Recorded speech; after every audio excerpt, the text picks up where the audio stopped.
Donald Trump a décidé pour l'Iran et consulte ses alliés avant une attaque contre le régime des ayatollahs à Téhéran.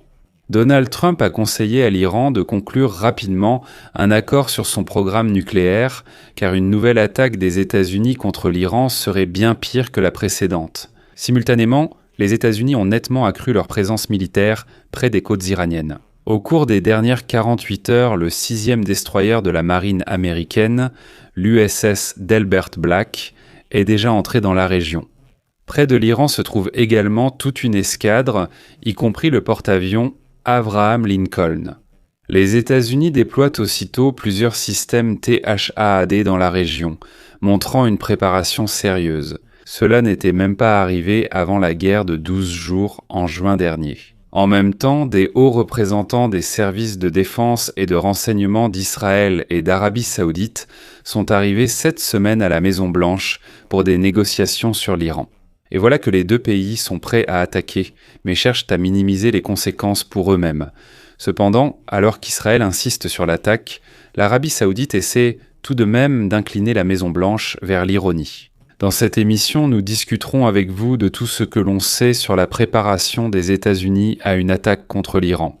Je suis Alexei Pesci, discutons de ce sujet. Avant de commencer, abonnez-vous à la chaîne, likez, commentez cette émission et rejoignez mon Telegram Pesci News. Le lien se trouve dans la description de cette vidéo. Là-bas, nous publions des informations d'actualité au fur et à mesure qu'elles arrivent. Les États-Unis ont fortement renforcé leur présence militaire près des côtes iraniennes. Selon une source gouvernementale américaine citée par Reuters, un 6e destroyer, L-48 dernières heures est déjà arrivé dans la région 48 dernières heures. Près de l'Iran se trouve aussi une escadre, dont le porte-avions Abraham Lincoln. Selon Reuters, le président américain Donald Trump envisage plusieurs options pour faire pression sur l'Iran, dont la possibilité de frapper des structures sécuritaires et des bâtiments gouvernementaux iraniens. Selon les interlocuteurs, Donald Trump cherche à provoquer un changement politique après la répression de manifestations de masse où, selon les défenseurs des droits de l'homme, des milliers de personnes auraient été tuées. Les scénarios évoqués incluant des frappes ciblées contre des commandants et des bases militaires, les États-Unis répliquant ainsi à la violence envers les manifestants.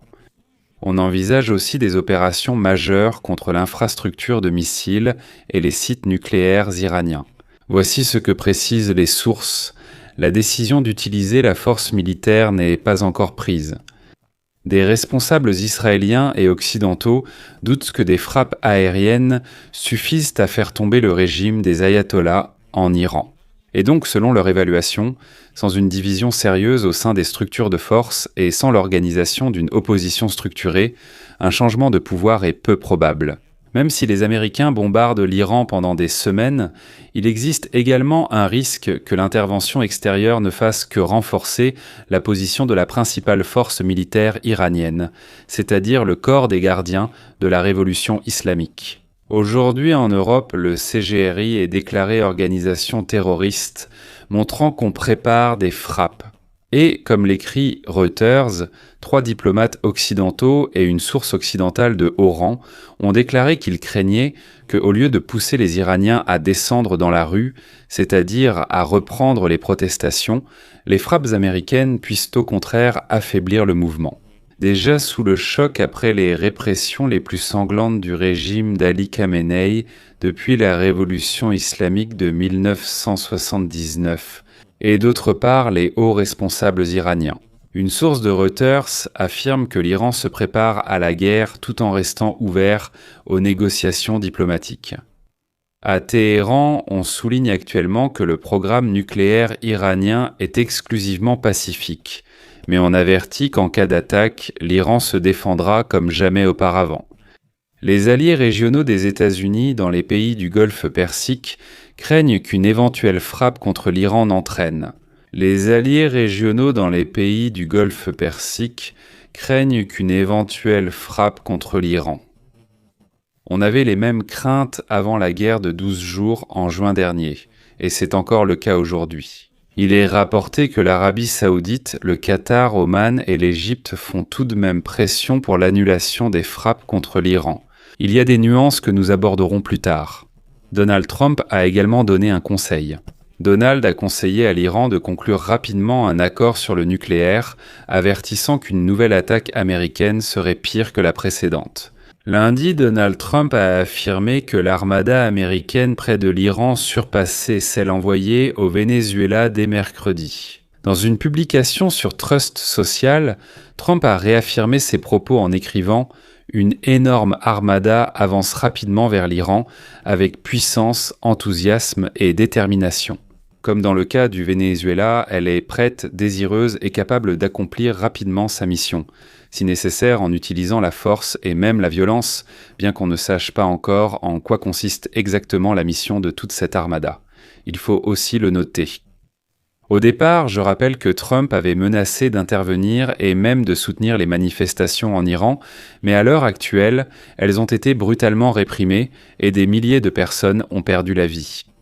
Et maintenant, la gamme des options possibles inclut aussi bien des frappes plus limitées pour punir le régime pour la répression des manifestants qu'une opération de plus grande envergure visant à déstabiliser le régime et peut-être provoquer une nouvelle vague de protestations en Iran. Donald Trump tente maintenant de faire pression sur le régime des ayatollahs à Téhéran. Vous feriez mieux de signer un accord. Comme dit Donald Trump, le temps presse, c'est un moment décisif. J'avais déjà dit à l'Iran de signer un accord. Ils ne l'ont pas fait, alors l'opération Marteau de minuit a eu lieu. C'était une destruction massive de l'Iran lors de l'opération de juin. La prochaine attaque sera pire. Ne laissez pas cela arriver. L'Iran, en réponse, bien sûr, riposte et rappelle aux États-Unis la guerre en Irak. La représentation de l'Iran à l'ONU a déclaré, je cite, « La dernière fois que les États-Unis se sont trompés en s'engageant en Afghanistan et en Irak, ils ont dépensé plus de 7 000 milliards de dollars et perdu plus de 7 000 vies américaines. L'Iran est prêt au dialogue, fondé sur le respect et les intérêts mutuels, mais s'il est attaqué, il se défendra et répondra comme jamais auparavant. Mais le fait est qu'à l'heure actuelle, il n'y a absolument aucune négociation sérieuse entre les États-Unis et l'Iran. Des pays comme l'Arabie Saoudite, la Turquie et le Qatar discutent actuellement avec les deux parties et échangent des messages en tant qu'intermédiaires. C'est là que cela devient intéressant. L'Arabie Saoudite et les Émirats arabes unis ont publiquement déclaré qu'ils ne permettraient le pas aux États-Unis d'Amérique d'utiliser leur espace aérien pour lancer de nouvelles frappes contre l'Iran. Cela sonne, comme quelque chose de désarmant pour les Américains, parce que c'est précisément depuis ce territoire qu'ils auraient pu attaquer. Mais en même temps, des hauts responsables des services de défense et de renseignement d'Israël et, encore une fois, d'Arabie Saoudite sont arrivés cette semaine à la Maison-Blanche pour des négociations sur l'Iran. Et voici ce qu'écrit à ce sujet le média Axios, je cite. « Les Israéliens sont venus à Washington pour partager des renseignements sur des cibles potentielles en Iran. Pendant ce temps, les Saoudiens sont extrêmement préoccupés par une guerre régionale potentielle et tentent d'aider à parvenir à une solution diplomatique. La Maison-Blanche indique que Donald Trump n'a pas encore tranché. Mercredi, il a de nouveau menacé l'Iran de frappes plus sévères, mais ses conseillers assurent qu'il reste ouvert aux négociations diplomatiques.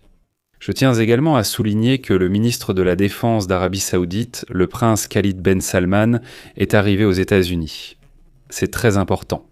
Il tient des réunions consacrées à l'Iran, au Pentagone, au département d'État et à la Maison-Blanche, notamment avec le secrétaire d'État Marco Rubio et l'envoyé spécial Steven Witkoff.